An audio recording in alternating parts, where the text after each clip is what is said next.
আজকে এই আন্তর্জাতিক বৌদ্ধ বিহারের সম্প্রীতি ভবন এর ভিত্তিপ্রস্তর স্থাপন উপলক্ষে আয়োজিত এই অনুষ্ঠানে আমাকে আমন্ত্রণ করার জন্য আমি সংশ্লিষ্ট সকলকে আমার তরফ থেকে কৃতজ্ঞতা প্রকাশ করছি।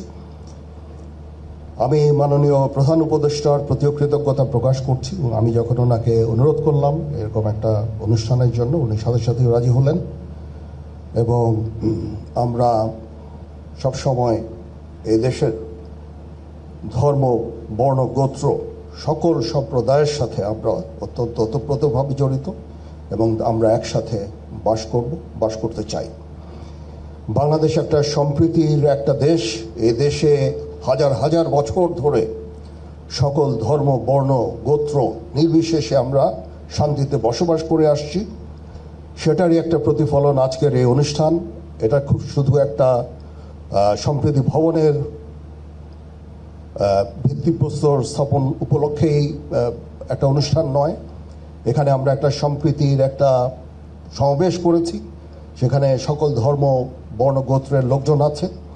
আমরা এভাবেই আমরা আমাদের দেশটাকে দেখতে চাই। এই গৌতম বুদ্ধের যেই নীতি, অহিংসবাদ, সম্প্রীতি, মানুষের প্রতি ভালোবাসা, হিংসা বিদ্বেষবিহীন দেশ, এটাই আমরা গড়ে তুলতে চাই এবং আমরা চাই সবাই একসাথে এখানে সুন্দরভাবে বসবাস করব। সেই উদ্দেশ্যেই আমরা সবসময় কাজ করে যাচ্ছি। এর আগে কঠিন চিবরদান একটা অনুষ্ঠান হয়েছিল, আমাদেরকে আমন্ত্রণ করা হয়েছিল, আমরা এসেছিলাম। তখনও জিওসি 9 পজিটিভ ডিভিশন তার লোকজন দিয়ে আমরা সবসময় শান্তি শৃঙ্খলা বজায় রেখেছি। এখন এই সম্প্রীতি ভবনের জন্য আনুমানিক 7.5 কোটি টাকার মতো ব্যয় হবে, সেটা আমরা ইনশাল্লাহ করে দিচ্ছি। এবং এখানে 24 পদাতিক ডিভিশন, 24 কনস্ট্রাকশন ব্রিগেড কমান্ডার এইখানে ভূমিকা রেখেছেন।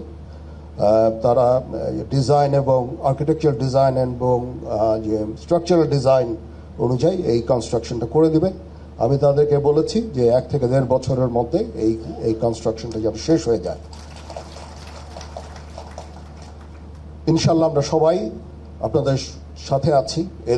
এদেশ সবার, হিন্দু, বৌদ্ধ, খ্রিস্টান, মুসলমান সবার এই দেশ।